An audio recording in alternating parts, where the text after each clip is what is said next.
异火焚身，经过中州的浩劫就此结束吧。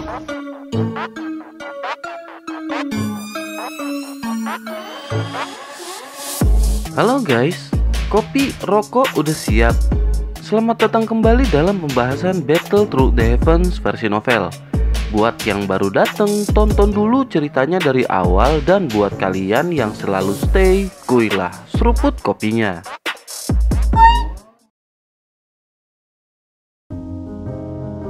Di sebuah aula setelah pertempuran, Xiaoyan, Xiaoli, Lin dan yang lainnya sedang berkumpul. Mereka berbincang-bincang sejenak sebelum akhirnya Xiaoyan berterima kasih kepada semuanya. Namun Lin berkata untuk tak perlu sopan seperti itu karena mereka adalah teman. Xiaoyan tersenyum, kemudian mereka pun lanjut saling berbincang bertanya mengenai perkembangan selama ini. Tak lama Xiaoyan melirik ke arah Xiaoli yang tersenyum terbawa suasana dalam percakapan. Xiaoyan samar-samar merasakan apa yang dikatakan tetua Suqian dan Lin. Xiaoyan merasakan adanya aura kematian terpancar dari kedua alisnya. Dengan spiritual yang tinggi, Xiaoyan jelas mengetahui hal tersebut. Melihat dari auranya, Xiaoli seperti orang yang sedikit lagi akan mengalami kematian. Akhirnya Xiaoyan pun menanyakan apa yang telah terjadi selama 2 tahun belakangan ini kepada Xiaoli. Mendengar pertanyaan Xiaoyan, Xiaoli pun menunduk dan terdiam dengan ekspresi yang berubah drastis. Akhirnya Hujia sebagai seorang wanita yang perasaannya lebih sensitif berinisiatif untuk pergi setelah saling bertatap-tatapan dengan yang lain. Setelah semuanya pergi dan pintu tertutup, Xiaoli mulai menarik nafas dalam bersiap untuk bercerita kepada Xiaoyan. Xiaoli menatap ke arah Xiaoyan dan berkata selama ini semenjak hilangnya Xiaoyan ditelan Fallen Heart Flame, ia merasa seperti putus asa. Hal itu dikarenakan sudah tidak ada lagi harapan bagi klan Xiao di masa depan. Setelah Xiaoyan tidak ada, maka harapan kakak pertama dan klan Xiao pun ikut musnah. Xiaoli hidup dalam keterpurukan selama 2 bulan hingga akhirnya ia memutuskan untuk membalas dendam pada semua orang dari Black Corner yang terlibat. Meskipun dengan kekuatannya saat itu takkan mungkin berhasil, setidaknya Xiaoli sudah melakukan yang terbaik dengan semampunya. Setelah 6 bulan dari berita kematian Xiaoyan, akhirnya ia terpojok dan masuk ke dalam hutan. Mendengar cerita Xiaoli sampai di titik ini, suasana hati Xiaoyan menjadi semakin tegang. Hal itu dikarenakan Xiaoli mulai membara ketika menceritakan dirinya di kedalaman hutan. Xiaoli pun lanjut bercerita bahwa ia menemukan barang yang aneh di kedalaman hutan. Di antara barang tersebut, ia menemukan giok berisi pil berwarna merah. Di botolnya tertulis bahwa pil tersebut mampu menaikkan kekuatan dari tingkat Doling ke Doang dengan cepat. Namun risiko yang diterima setelah meminum pil tersebut adalah kehidupan yang hanya mampu bertahan selama 3 tahun. Dengan kata lain, kekuatan yang didapat dibayar dengan nyawa setelah 3 tahun berlalu. Mendengar hal itu, pusing tiba-tiba menyerang kepala Xiaoyan yang memikirkan pil jenis apakah yang telah dikonsumsi Xiaoli. Akhirnya tak lama ia pun menyadari bahwa pil tersebut mungkin life devouring pill atau pil melahap hidup. Xiaoli seketika terkejut karena kemampuan Xiaoyan yang mampu mengetahui pil yang telah hilang dari benua tersebut. Setelah itu Xiaoyan pun duduk lemas mengingat pil tersebut adalah pil yang pernah disebutkan Yao Lao. Life Devouring Pill merupakan pil yang berada di puncak tingkat ke-7. Namun sangat disayangkan formula dari pil tersebut telah menghilang bersamaan dengan Grandmaster penciptanya. Xiaoyan pun benar-benar merasa pusing hingga akhirnya sedikit kesal bertanya mengapa Xiaoli memakan pil tersebut. Terlebih ia tahu efek dari pil yang akan merebut hidup setelah 3 tahun meminumnya. Xiaoli tanpa daya hanya mampu berkata bahwa dirinya putus asa karena Xiaoyan telah mati. Sementara baginya, hal yang paling penting adalah kehidupan Xiaoyan yang merupakan harapan dari klan Xiao. Seketika, Xiaoyan tersentuh dan berkata bahwa hidup yang dimiliki Xiaoli juga berharga dan jangan menyia-nyiakannya. Xiaoyan pun menjadi sedikit tenang dan berpikir bahwa Xiaoli telah melewati 2 tahun setelah meminum pil. Itu artinya masih ada 1 tahun yang tersisa dari kehidupan Xiaoli. Tak lama setelah itu Xiaoli mengeluarkan botol giok dan meletakkannya di atas meja. Ia lanjut berkata bahwa ini adalah life devouring pill yang mungkin menjadi satu-satunya yang ada di benua. Xiaoyan terkejut dan segera menoleh ke arah pil yang berada di atas meja. Pil seutuhnya berwarna merah darah dengan lapisan luar yang agak transparan dan di dalamnya seperti ada cahaya merah gelap. Tatapan Xiaoyan menatap tajam pada pil obat berwarna merah darah tersebut. Dengan bantuan persepsi spiritual yang luar biasa, ia samar-samar merasakan bahwa pil obat ini memiliki beberapa perbedaan dari item biasa. Namun ia tidak mengetahui di mana letak perbedaan spesifik dari pil tersebut. Xiaoyan teringat bahwa Yao Lao pernah berkata jika pil telah mencapai tingkat tertentu maka ia akan memiliki efek spiritualitas. Setelah itu Xiaoyan segera melihat ke dalam botol dan sedikit terkejut ketika melihat adanya segel. Kemudian Xiaoyan menanyakan apakah Xiaoli mendapat benda lain saat menemukan pil tersebut. Xiaoli celingak-celinguk sebelum akhirnya ia pun mengangguk dan mengeluarkan gulungan merah dari cincin penyimpanannya. Gulungan merah darah tanpa ada celah di tiap sisinya untuk membuka gulungan tersebut. Xiaoyan pun segera mengambil dan memperhatikan gulungan tersebut dan berpikir bahwa seharusnya ini adalah formula untuk membuat pil tersebut. Seketika Xiaoli terkejut dan berkata bahwa hal itu dapat mereka gunakan untuk membuat pil dalam jumlah yang banyak. Dengan banyaknya pil, maka Misty Cloud bukanlah apa-apa di mata klan Xiao dan mereka dapat membalas dendam. Xiaoyan terdiam kemudian menggelengkan kelapa mengingat kesulitan dalam menyempurnakan pil tingkat 7. Penyempurnaan pil tingkat 6 saja sudah berdampak dahsyat dan bagaimana dengan pil tingkat 7? Dapat dikatakan surga akan mengeluarkan petir yang mampu menghancurkan pil dan pembuatnya seketika. Walaupun berhasil selamat dari petir, belum lagi kehadiran orang kuat yang pasti merasakan aura dari proses penyempurnaan. Jangankan membuat secara massal, membuat satu pil saja pasti akan sangat sulit. Mendengar hal itu, Xiaoli termenung kemudian meminta Xiaoyan untuk menjaga gulungan tersebut mengingat ia bukan alkemis dan itu takkan berguna di tangannya. Xiaoyan pun segera menyimpan gulungan tersebut kemudian meminta Xiaoli untuk tidak memberitahu siapapun mengenai benda tersebut. Xiaoli mengangguk kemudian berkata agar Xiaoyan membawa pil terakhir sekaligus bersamanya. Xiaoyan pun mengambil pil tersebut dan berkata bahwa ia akan memeriksa pil tersebut untuk mencari metode agar dapat menyembuhkan Xiaoli dalam waktu 1 tahun. Setelah itu Xiaoyan berkata bahwa ia akan kembali ke Akademi Jianan sekarang dan 2 hari setelahnya ia akan menyelesaikan masalah dengan Han Feng. Han Feng? Ucap Xiaoli bertanya dengan penuh keterkejutan. Ia lanjut berkata, bukankah itu akan berbahaya mengingat Han Feng berada di puncak Do Huang dan memiliki api surgawi. Selain itu, aliansi hitam memiliki banyak orang kuat di dalamnya. Xiaoyan tersenyum lalu berkata bahwa sekuat apapun Han Feng bukan masalah bagi Xiaoyan. Seberapa kuat pun orang-orang aliansi hitam, Akademi Jianan juga takkan kalah dari mereka. Jika Han Feng hanya memiliki 1 api surgawi, maka Xiaoyan memiliki api surgawi lebih dibandingkan Han Feng. Xiaoli tertegun kemudian bertanya berada di tingkat apakah sebenarnya Xiaoyan saat ini? Xiaoyan menjawab seharusnya ia berada di tingkat puncak doang dan sebentar lagi akan menembus penghalang Do Huang.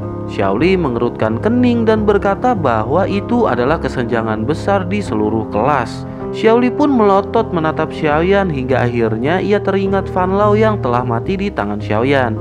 Setelah itu barulah Xiaoli merasa lega lalu meminta Xiaoyan untuk mengajaknya. Xiaoyan segera membalas bahwa ia memang berniat membawa Xiaoli ke Akademi Batin dan tinggal selama 2 hari. Kemudian mereka pun bersiap dan berangkat ke Akademi Jianan dengan mengendarai Griffin. Setelah perjalanan beberapa jam, mereka pun sampai dan Xiaoyan langsung bergegas menemui tetua pertama. Xiaoyan berniat untuk memberitahu bahwa ia membawa Xiaoli untuk tinggal selama 2 hari. Suqian jelas mengizinkan mengingat Xiaoyan adalah murid spesial dan diberi hak khusus di Akademi Batin.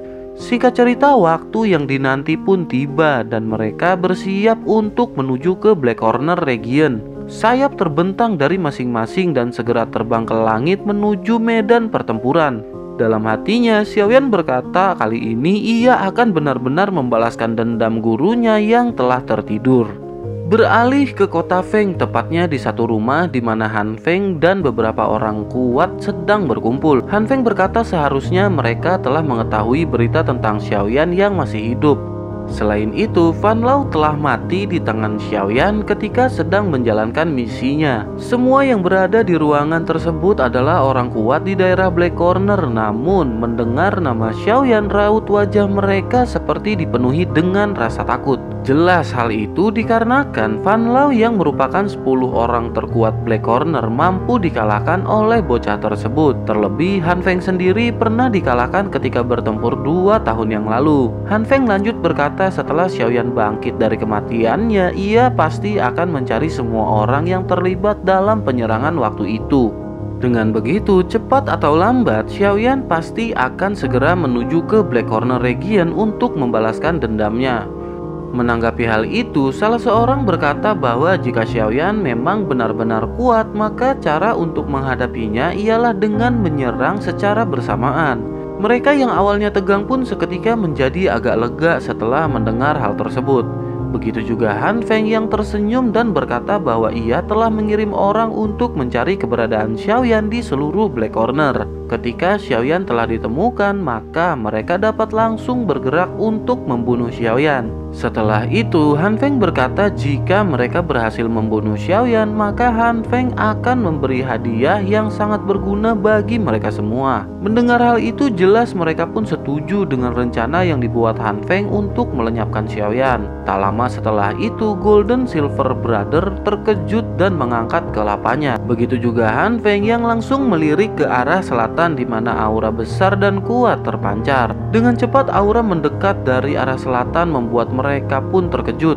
Han Feng segera berkata bahwa ini adalah aura besar orang-orang dari Akademi Jianan. Selain itu, Han Feng dengan samar-samar dapat merasakan aura panas yang familiar dari aura tersebut.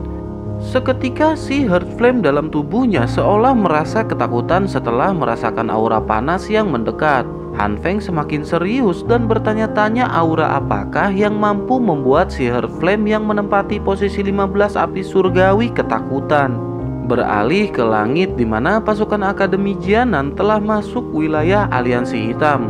Suqian dapat merasakan aura dari musuh mereka yang sangat kuat. Banyak di antara mereka yang kekuatannya berada di tingkat Do Huang. Beruntung pasukan akademi masih menang jumlah walaupun banyak dari mereka yang bertingkat di Doang. Walaupun Suqian berada di tingkat Dozong, namun di pihak lain ada Golden Silver Brother yang mungkin mampu mengimbangi Suqian. Terlebih dengan adanya Han Feng yang memiliki api surgawi dan hal itu pasti akan merepotkan. Xiaoyan terdiam menyadari besarnya kekuatan dari pihak lawan di bawah mereka. Kemudian Xiaoyan berkata untuk membiarkan ia yang menghadapi Han Feng sementara tetua pertama berhadapan dengan Golden Silver Brother. Suqian mengangguk, kemudian Xiaoyan meminta Suqian untuk menyerahkan Han Feng padanya ketika pertempuran selesai. Suqian mengerutkan alis dan bertanya apakah Xiaoyan mengincar si Heart Flame milik Han Feng. Xiaoyan hanya tersenyum, kemudian Suqian berkata sepengetahuannya seorang alkemis hanya dapat menggunakan satu api surgawi.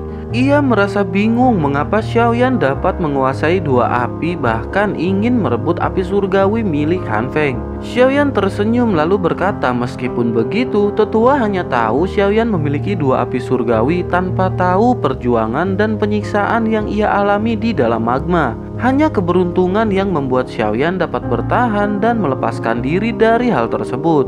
Mungkin ketika berusaha mengendalikan si Heart Flame, Xiaoyan akan menghadapi penyiksaan antara hidup dan mati. Namun selalu ada kesempatan dalam setiap hal jika memiliki keyakinan yang kuat. Suqian tertegun dan termenung seperti mendapatkan pelajaran kecil namun berharga dari Xiaoyan. Setelah itu, Suqian pun berkata bahwa ia akan menyerahkan Han Feng setelah pertempuran selesai. Ia lanjut berbisik setelah pertempuran, Xiaoyan dapat memanggilnya dengan sebutan Yao Zunzi. Xiaoyan terkejut karena hanya orang tertentu yang dapat memanggil seorang dozong dengan kata tersebut. Tampaknya di antara Suqian dan Xiaoyan telah terjadi situasi semacam persahabatan yang erat. Tak lama setelah itu mereka pun sampai lalu tetua berkata bahwa hari ini adalah saatnya untuk membalas penghinaan yang telah dilakukan terhadap Akademi Batin. pasukan pun serentak berteriak dipenuhi dengan semangat membara. Bersamaan dengan itu, aura kuat melambung setelah mereka membentuk seperti formasi besar. Dengan cepat mereka pun melesat menuju kota Han Feng yang seketika hening. Di sisi lain, sekelompok orang keluar dari satu rumah dan melesat ke arah langit. Han Feng bersama dengan yang lainnya menatap ke arah pasukan Akademi Batin. Tak lama Suqian berkata bahwa saat ini mereka akan membalas apa yang telah dilakukan Han Feng terhadap Akademi Batin. Han Feng terdiam dan melihat ke segala arah hingga akhirnya tatapan Han Feng berhenti dengan dipenuhi keterkejutan. Ia bertanya-tanya bagaimana bisa Xiaoyan masih hidup dan berada tepat di hadapannya. Hatinya bergetar tak menyangka bahwa Xiaoyanlah orang yang membuat si Heart Flame merasa ketakutan. Han Feng keheranan ketika menyadari Green Lotus Flame milik Xiaoyan yang bertingkat lebih rendah dibanding miliknya namun menimbulkan efek seperti itu. Di sisi lain, Xiaoyan menatap tajam ke arah Han Feng dan berkata bahwa Han Feng sangat beruntung tidak mengalami kematian setelah pertempuran sebelumnya. Kali ini Xiaoyan takkan melepaskan Han Feng untuk kedua kalinya. Han Feng tersenyum dengan kemarahan dan membalas bahwa Xiaoyan dapat menang karena meminjam kekuatan orang tua yang sudah mati. Seketika Xiaoyan mengeluarkan kekuatan spiritual yang sangat besar sebagai jawaban atas pernyataan Han Feng. Ia lanjut berkata bahwa hari ini dengan kekuatannya sendiri Xiaoyan akan membalaskan dendam untuk gurunya. Han Feng pun membalas bahwa ia khawatir Xiaoyan takkan sanggup melakukan hal tersebut. Dalam hatinya Han Feng memiliki rencana yang telah ia persiapkan. Dengan koneksi yang ia miliki, maka ia dapat berkomunikasi dengan satu sekte yang mengerikan dan misterius. Tubuh Yao Lao mungkin sudah mati, namun rohnya masih tetap ada. Selama Han Feng menyebarkan berita mengenai Yao Lao keluar, dapat dipastikan sekte tersebut akan segera mencari keberadaannya. Selain itu, ketika Han Feng membunuh Yao Lao ternyata tak lepas dari peranan sekte tersebut. Jika tidak, bagaimana mungkin Han Feng mampu membunuh Yao Lao yang kekuatannya berada di puncak Dozun? Tak lama, pertempuran pun segera pecah dengan Han Feng yang memerintahkan seluruh pasukannya untuk maju. Di sisi lain, Suqian berkata pada Xiaoyan agar tidak kalah melawan Han Feng karena Xiaoyan merupakan sumber semangat bagi pasukan akademi. Jika Xiaoyan kalah, maka semangat pasukan pun akan runtuh seketika. Xiaoyan tersenyum dan berkata bahwa tetua dapat mengandalkan kemampuan Xiaoyan untuk menghabisi Han Feng. Xiaoyan pun berbalik menatap Han Feng lalu berkata hari ini ia akan mengambil nyawa dari tubuh Han Feng. Mendengar hal itu, Han Feng sedikit bergetar lalu mereka pun bersiap untuk bertempur. Di sisi lain, Golden Silver Brother menggabungkan kekuatannya menciptakan doki bercahaya dan melesat ke arah Suqian. Senyum dingin terpancar dari Suqian yang langsung mengeluarkan doki dan menembakkannya ke arah Golden Silver Brother. Ledakan terjadi membuat suasana di langit seketika kacau. Segera tiga sosok melesat dengan cepat dibarengi beberapa percikan efek dari benturan kecil yang terjadi. Sementara itu masing-masing elit Do Huang dari Black Corner dihadang oleh tiga orang ahli doang dari akademi. Strategi dan kerjasama yang baik dari para tetua pun mampu menahan elit Do Huang dari Black Corner. Di sisi lain, Xiaoyan melirik ke arah Xiaoli yang juga dalam pertarungan sengit melawan ahli doang. Xiaoyan tersenyum kemudian mengeluarkan botol dan memberikannya kepada Xiaoli. Xiaoyan menjelaskan bahwa ini dapat digunakan ketika melawan musuh yang merepotkan. Api lotus skala kecil yang dibuat Xiaoyan dan dimasukkan ke dalam botol diberikan kepada Xiaoli. Xiaoyan menamai benda tersebut api lotus botol yang walaupun efek ledakannya tidak terlalu besar namun akan sangat berguna ketika saat-saat genting. Tak lama setelah itu Xiaoyan kembali menatap Han Feng yang masih terdiam di langit. Seketika tatapan mereka bertemu, Han Feng merasakan aura kuat terpancar dari Xiaoyan. Han Feng segera mengeluarkan api biru gelap dan berkata saat ini ia berhasil menembus penghalang dan naik ke tingkat Dozong. Setelah pertempuran terakhir, tanpa diduga energi telah melonjak dan membuat perubahan pada Han Feng. Banyak tatapan yang mengarah ketika api biru gelap keluar dengan aura yang ganas. Xiaoyan tersenyum, kemudian api hijau gelap melonjak keluar dari tubuhnya. Seketika Han Feng matanya keluar melotot keheranan, teringat Green Lotus Core Flame seharusnya tidak berwarna seperti itu. Selain itu, ia merasakan seolah kekuatan api miliknya seperti melemah setelah api hijau gelap keluar. Han Feng pun segera merubah api menjadi bentuk pedang dan segera menyerang ke arah Xiaoyan. Api hijau pun cepat menahan serangan dengan ekspresi Xiaoyan yang tidak berubah. Seketika, cahaya kilat melintas dan Xiaoyan tiba-tiba berada tepat di hadapan Han Feng dengan pedang besarnya. Han Feng segera menusukkan pedangnya yang langsung beradu dengan penghalang api hijau gelap. Saling serang pun terjadi di antara keduanya dengan percikan api dan ledakan yang beberapa kali terjadi. Tak lama, Xiaoyan mengeluarkan doki yang seketika kekuatan lengannya meningkat. Satu hantaman pedang berat berbenturan dengan pedang milik Han Feng. Seketika terlihat pedang biru gelap seperti retak setelah benturan yang terakhir. Mereka pun terus beradu serangan hingga akhirnya di benturan terakhir api hijau gelap menempel di tangan Han Feng dan pedang biru gelap juga mulai menipis. Han Feng merasa gelisah dan mulai menyadari bahwa api yang digunakan Xiaoyan bukanlah Green Lotus Core Flame. Setelah itu, lonjakan api biru gelap kembali muncul dari tubuh Han Feng. Xiaoyan seketika berkata rupanya memang benar bahwa Han Feng telah menembus dan masuk ke tingkat Dozong. Dengan aura kuat yang keluar, rasa iri terpancar ketika Golden Silver Brother melirik ke arah Han Feng. Mereka telah lama di tingkat Do Huang dan masih belum bisa menembus ke tingkat Dozong. Begitu pula dengan Suqian yang terkejut melihat Han Feng yang telah berada di tingkat tersebut. Ia sedikit khawatir dengan Xiaoyan setelah menyadari lawannya berada di tingkat Dozong terlebih dengan memiliki api surgawi. Kembali ke Xiaoyan yang ekspresinya mulai serius melihat lonjakan energi dari Han Feng. Tak lama gelombang besar terpancar ke segala arah setelah Han Feng membalikkan tangannya. Api hijau gelap Xiaoyan tiba-tiba bangkit karena merasa adanya tekanan dari gelombang tersebut. Tak lama api hijau gelap terpecah menjadi api hijau zamrud dan api tak terlihat. Xiaoyan pun mengangkat kepala melihat ekspresi Han Feng yang menjadi sangat buruk. Ia terkejut karena Xiaoyan benar-benar telah berhasil menyempurnakan Fallen Heart Flame. Tak lama api tak terlihat melonjak bersamaan dengan Xiaoyan yang menunjuk ke arah Han Feng. Seketika itu pula Han Feng memegang dadanya dan tersadar bahwa Xiaoyan telah memanggil Heart Flame untuk menekan jantungnya. Han Feng pun panik karena mengetahui efek yang akan ditimbulkan dari serangan tersebut. Serangan yang ditakuti setiap orang karena dapat dengan tiba-tiba masuk ke dalam tubuh tanpa terlihat. Xiaoyan tersenyum melihat Han Feng yang menggunakan banyak tenaga berusaha untuk mengatasi tekanan di dalam tubuhnya. Dengan lonjakan besar dari tubuhnya, Han Feng berusaha keras hingga akhirnya ia pun dapat terlepas.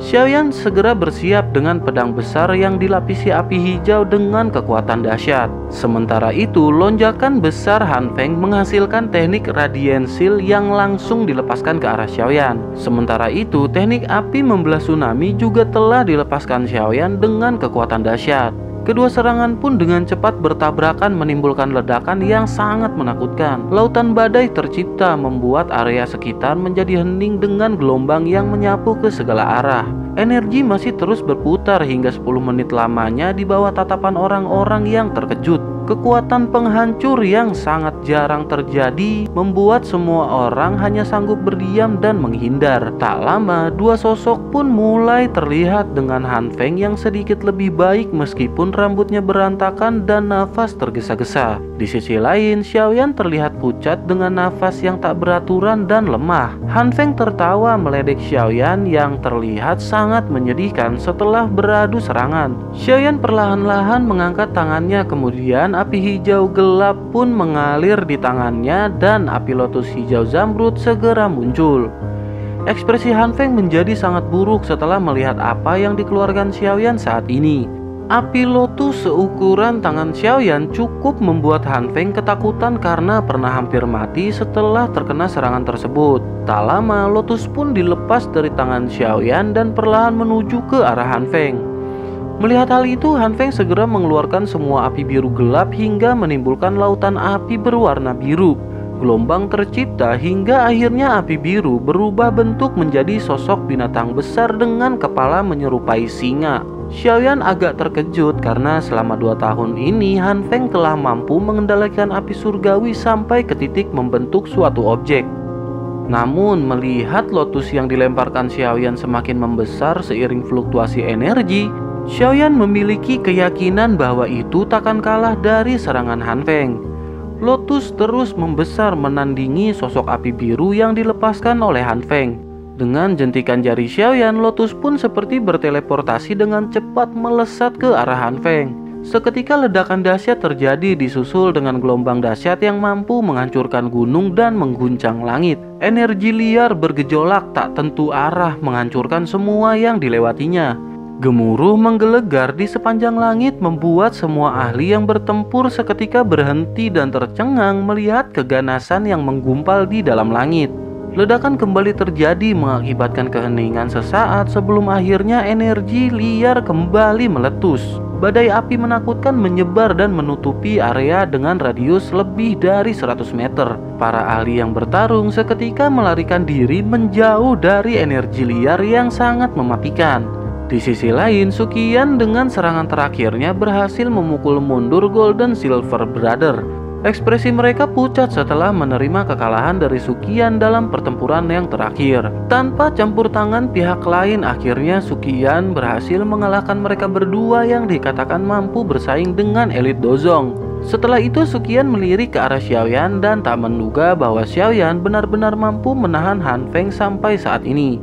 Lin Yan yang berada di kejauhan pun tak luput dari keterkejutan dan hanya mampu menggelengkan kepala melihat Xiaoyan yang sangat kuat. Selain itu, Lin Xiuya dan Liu Qing yang telah menjadi tetua dan terlibat dalam pertempuran juga memperlihatkan ekspresi yang sama dengan Lin Yan. Sementara itu, Xiaoli merasa khawatir dengan keselamatan Xiaoyan mengingat dahsyatnya efek serangan di langit. Tak berselang lama, energi semakin memudar menyisakan kabut tipis di langit. Semua orang menatap langit yang belum menunjukkan adanya pergerakan. Setelah lama menunggu, tiupan angin menyapu kabut bersamaan dengan sosok yang melesat keluar dengan cepat.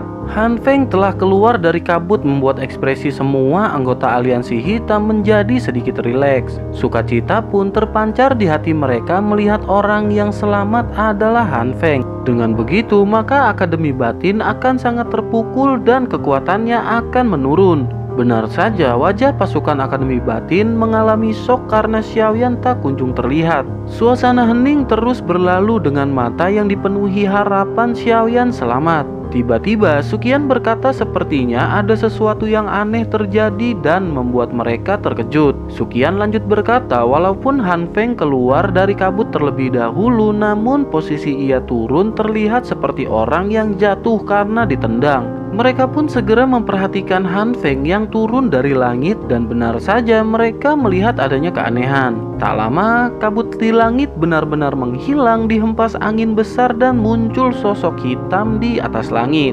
Xiaoyan masih hidup dan seketika mereka pun bersorak dengan sukacita dalam hatinya. Di sisi lain, ekspresi pasukan Black Corner yang tadinya bangga seketika berubah dan terdiam. Dengan itu, sayap hijau muncul di punggung Xiaoyan dan secepat kilat mengarah ke Han Feng. Tatapan tajam bersamaan dengan tinju yang dilapisi api hijau siap untuk dilepaskan. Xiaoyan berteriak bahwa seorang pengkhianat yang mengkhianati gurunya harus dihukum mati. Gemuruh marah, teriakan penuh dendam pecah bersamaan dengan tinju api hijau menghantam dada Han Feng.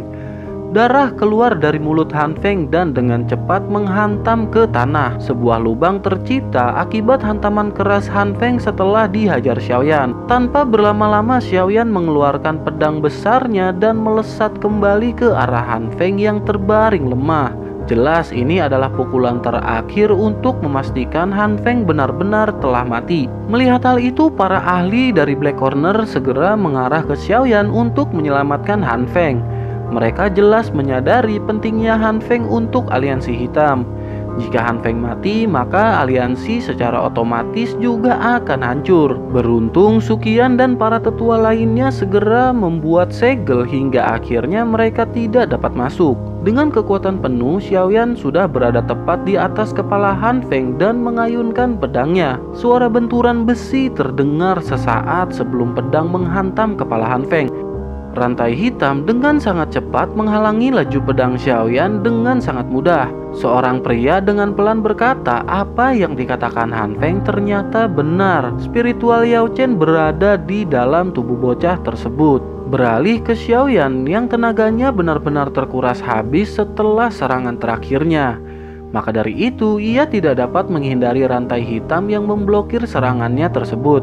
Xiaoyan pun segera menoleh dan terkejut ketika menyadari bahwa itu adalah orang dari Hall of Soul atau Sekte Aula Jiwa.